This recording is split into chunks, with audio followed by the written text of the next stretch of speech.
Hello everyone.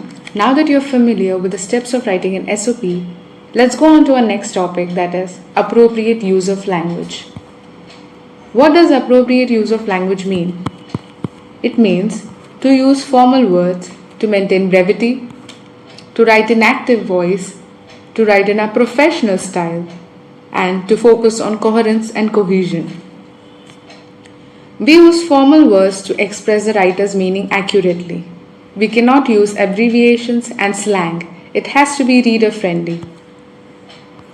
For example, I fell in love with the English alphabets as a kid and that pushed me into pursuing language studies. This is incorrect. It should be, as a child, I was fascinated by English letter. This fascination grew into a passion for linguistics. Second example, why this course? I'm curious about computers. I became eager to study computers when I was doing my undergraduate program and had attended crash courses like C, C++, and the basics of Java. This is incorrect. It should be, I'm very inquisitive about computers. This inquisitiveness came during my undergraduation when I registered for crash courses like C, C++, and the basics of Java. Next example, why Australia? I'm one of those who dreamt of having higher studies in Australia. Australia is a land of awesome universities and a treasure of opportunities. Doing higher studies over there has been my childhood dream, and it all happened so that the university I want to pursue masters, that is your university, is also in Australia. I'm very lucky for that. Also, the technical and social advancements of the country change you as a better human being with a treasure of wide knowledge. This is not totally correct. The correct answer is, why Australia?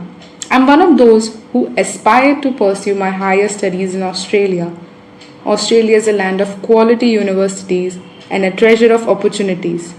Doing higher studies over there has been my childhood dream. And it all happened so that the university I want to pursue masters, that is your university, is also in Australia. I'm very lucky for that.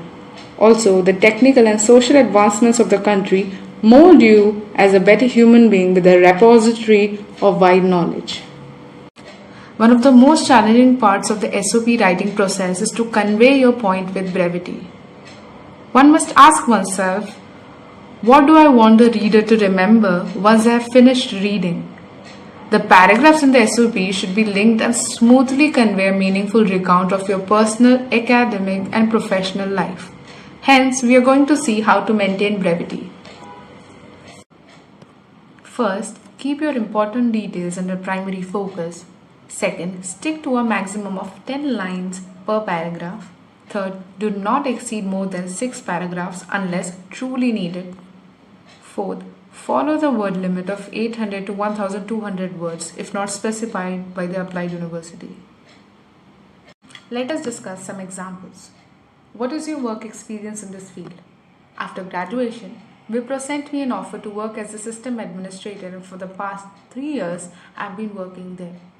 Currently, for the last 10 months, I'm working regularly and passionately for Nestle project.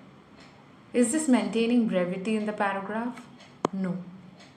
It should be, after graduation, I got an offer in Wipro as a system administrator. For the past 3 years, I have been working as a system administrator.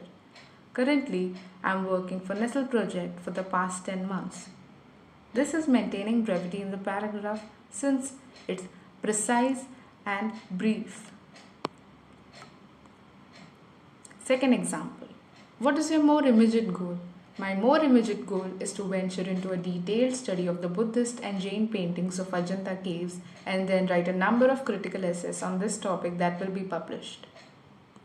This is not maintaining brevity in the paragraph. It should be, my more immediate goal is to undertake a detailed study of the Buddhist and Jain paintings of Ajanta caves and then write a series of critical essays on this topic. Let us move on to the next topic under appropriate use of language. Active voice. Why do we use active voice? Active voice tends to be stronger and more concise. You will see this in the following examples. First, The very first step towards realizing this dream was opting for computer science in my higher secondary level of education. I learned the fundamentals of computers. Over here, the emphasis is on I learned, which means that the subject is performing something and it is vital to use active voice while you're writing the SOP. Second, as a history student, I studied ancient Indian art extensively, the one that I find most fascinating.